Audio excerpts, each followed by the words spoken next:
દોસ્તો, હું તો તમને વિનંતી કરવા માટે આવ્યો છું કે અમે બધા આમ નાના માણસો છીએ. હું, નિશુદાનભાઈ, પ્રવીણભાઈ, અમે બધા નાના ઘરના માણસો છીએ, પણ અમારી હિંમત બહુ મોટી છે અને તમારા ભરોસે અમે હિંમત કરીને બાથ ભરી લીધી છે બહુ મોટી. હવે તમારે અમારી આબરૂ રાખવાની છે. ખાનખાના કઈ એવી મોટી તોપુ સામે બથોડા ભરી લીધા છે, પણ તમારા ટેકે, તમારા ખીલે કૂદીએ છે અમે. ખીલો હલે નહીં એની જવાબદારી તમે સંભાળશો એવી હું તો તમને વિનંતી કરવા આવ્યો છું. 2 દી પહેલા ભાજપના પ્રદેશ પ્રમુખ ભેસાણમાં આવ્યા. સ્વાગત છે ભાઈ તમારું, આવો આવો. ભેસાણમાં ભાજપના પ્રદેશ પ્રમુખ આવ્યા અને ભાષણ કરતા કરતા એને એમ કીધું કે આ ગોપાલ ઇટાલિયો આંખમાં કણાની જેમ ખૂંસે છે. સાંભળ્યું બધાએ? સાંભળ્યું કે નહીં? હજુ તો એક આવ્યા છે ત્યાં તમને કણા લાગવા માંડ્યા. જે દી આખા ગુજરાતમાં હાવણા વાળી થાય તે દી ક્યાં જઈને મોઢા હંતાડશો ઈ કયો? એટલા વર્ષોથી તમારી સરકાર છે. તમે જો સારા કામ કર્યા હોત, લોકોની સેવા કરી હોત, ખેડૂતોને એમનો અધિકાર આપ્યો હોત, ખેતી મજૂરી કરતા માણસોને તમે મદદ કરી હોત, તો ગોપાલ ઇટાલિયાએ રાજકારણમાં જ આવવાની જરૂર નહોતી. હું પોલીસમાં હતો, સિસોટીઓ વગાડ્યા કરતો, મજા કરતો.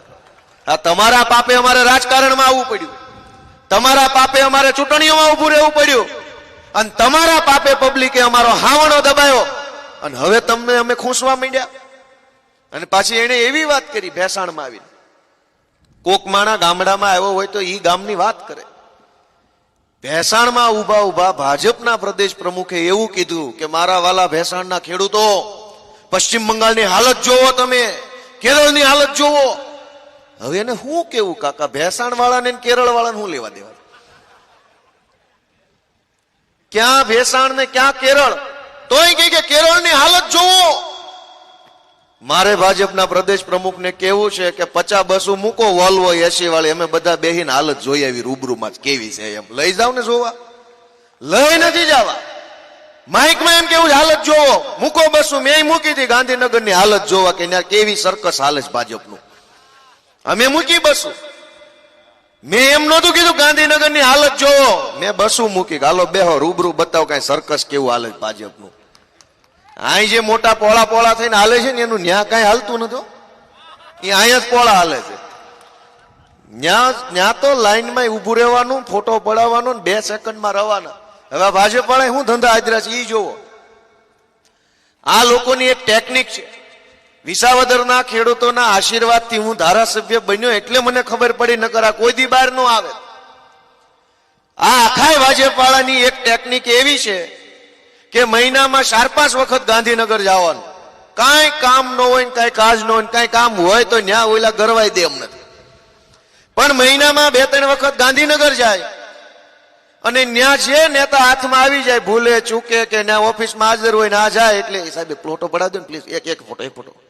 એટલે ઓલો ગારો એક ફોટો પાડીને 1 મિનિટ હાલે નીકળ બહાર. ફોટો પડાવીને બહાર નીકળે, પછી ફોટો લઈને ફેસબુકમાં મૂકે કે આજ રોજ ગાંધીનગર જઈ વંથલીના પ્રશ્નો બાબતે ગૃહમંત્રી સમક્ષ રૂબરૂ રજૂઆત કરીને આપણા વિસ્તારના પ્રશ્નોનું નિરાકરણ લાવવાનો પ્રયત્ન કર્યો. ન્યા માંડ હાથ જોડીને પગે પડીને એક ફોટો પડાવ્યો હોય, અને અહીંયા આવીને કે હું પોળો ને બજાર હાંકડી. એટલા પોળા હાલે, એટલા પોળા હાલે. આપણને એમ થાય કે આનું ગાંધીનગરમાં હું હાલતું છે. મેં નજરે જોયું છે સાહેબ, એક ફોટો પડાવી દો ને, એક ફોટો.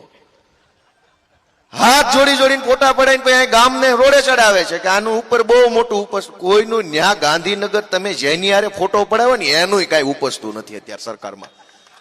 હવે અમે તમે અમને શું છેતરવા આવ્યા છે? એકેય મંત્રી ધારાસભ્યનું કાંઈ ઉપસતું નથી. બધા અંદર ખાને રાડ્યું પાડે છે, પણ એમની પાસે તો અત્યારે કઈ રસ્તો નથી, કેમ કે માલ કમાણા છે 2 નંબરનો જાજો, એટલે ઉંકારો કરાય એમ નથી, નકર ઓલા ઓકાઈ નાખે એમ છે પાછું. જે ચોખ્ખા હતા, જે ઈમાનદાર હતા, જેને ખોટું નથી કર્યું, જેને પૈસા નથી બનાવ્યા, પણ જેને ઇજ્જત કમાણી છે ને એ જો અહીંયા બેઠા જાય પહેલી લાઈનમાં આવીએ ક્યાં. જેને એકેય કાળી કમાણીનો રૂપિયો કર્યો ને પાર્ટીમાંથી હલી નથી, એમ ભાજપમાંથી ધોકા મારે ને તો ખાઈ લે એમ છે. સરસ માર્યો, સરસ માર્યો, સારો છે સાહેબનો ધોકોય સારો છે. હું કામ નકર ઓલો ઓકાવે એમ છે. આ પરવીણભાઈ તરત ફટ લઈને કીધું કે નથી રહેવું ભાજપમાં, હવે હું આપમાં. હું કામ? ચોખ્ખો માણસ છે, ક્લિયર માણસ છે, સમાજનો માણસ છે. એટલે સમાજમાં 2 પ્રકારના નેતા છે. એક સમાજને કહી નાખે એવો, જે સામે છે અને એક સમાજ હાટું ગહાઈ જાય એવો. હવે તમારે નક્કી કરવાનું ગહી નાખે એવો લાવવો છે, ગહાઈ એવો લાવવો. ગહાઈ એવા આરે અમારી આરે અને ગહી નાખે એવાના તમારા નામ શું કામ લેવા? બેઠા છે વાટ જોઈ. એટલે હું તમને વિનંતી કરવા આવ્યો છું કે તમારા આશીર્વાદ હશે તો આખા ગુજરાતની અંદર હારા માણસો માટે કઈક માગ થાય, રસ્તો થશે. અત્યારે રસ્તો નથી વધ્યો. તમે જુઓ ખાલી વિસાવદરમાં મને મત મળ્યા, હું ધારાસભ્ય બન્યો, તોય આખા ગુજરાતની અંદર કેવડો હાશકારો થયો લોકોના મનમાં. થયો કે ન થયો? થયો કે ન થયો? એક હું ચૂંટાણો એમાં તો હાશકારો થયો લોકોને, હાશ હવે કઈક થાય. તમે જો વંથલીમાં, ગણજામાં, કેશોદમાં મત આપશો અને બીજા અનેક લોકો આમ આદમી પાર્ટીમાંથી ચૂંટાશે તો ગુજરાતની જનતા કેટલી રાજી થાય કે હવે માગ થાય, હવે રસ્તો કઈક સારો થાય. સરકારમાં કોઈનું કઈ હાલતું નથી. મેં તમને કીધું એમ મોટી મોટી વાતો, મોટું મોટું ભાષણો, મોટા મોટા બધા મુદ્દાઓ, હાલતું એકેયનું કઈ નથી. અને જો નેતાનું હાલતું હોત તો ગુજરાતની આ પરિસ્થિતિ હોત. એક સામાન્યમાં સામાન્ય કામ માટે મામલતદાર ઓફિસના ધક્કા, તલાટી મંત્રી પાસે ધક્કા, પોલીસ સ્ટેશનના ધક્કા, ધક્કા ઉપર ધક્કા, ધક્કા ઉપર ધક્કા. એક ધક્કો ખાવાથી તો કઈ કામ થતું નથી.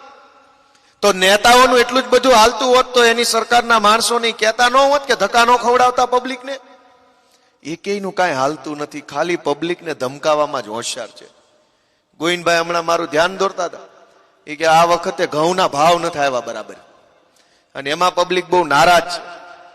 મારું તો ગોવિંદભાઈ એક સૂચન છે, ગામડે ગામડે બધાને કહેજો, ઘઉંનાય ભાવ નથી આવતા, ડુંગળીનાય ભાવ ન આવે, તુવેરનાય ભાવ ન આવે, માંડવી ટાણે માંડવીનાય ભાવ ન આવે. ચૂંટણી ફોર્મ ભરો તો બહુ સારા ભાવ આવે છે. પાછું ખેવાનો ભાવ કેવો આવે છે? જેવો માણસ જેવી સીટ એવો ભાવ આવે છે. આવે છે કે નથી આવતો? હવે તો આપણે છે ને આ ઘઉં વાવવાનું બંધ કરીને આખા ગામે ચૂંટણી ફોર્મ ભરી દેવાના, ભાજપ વાળાને કહેવાનું કે આવી જાય. પાછું કહેવાનું હોય તો માણા દીઠ લાખ લાખ દઈ દે. કાંઈ ઉપાધિ જ નહીં, પાણી વાળવું નહીં, લાઇટ નહીં, દવા છાંટવી નહીં, સીધું ફોર્મ જ ભરી દેવાનું. પાછું કહેવાના 25 લાખ, 50 લાખ, 10 લાખ.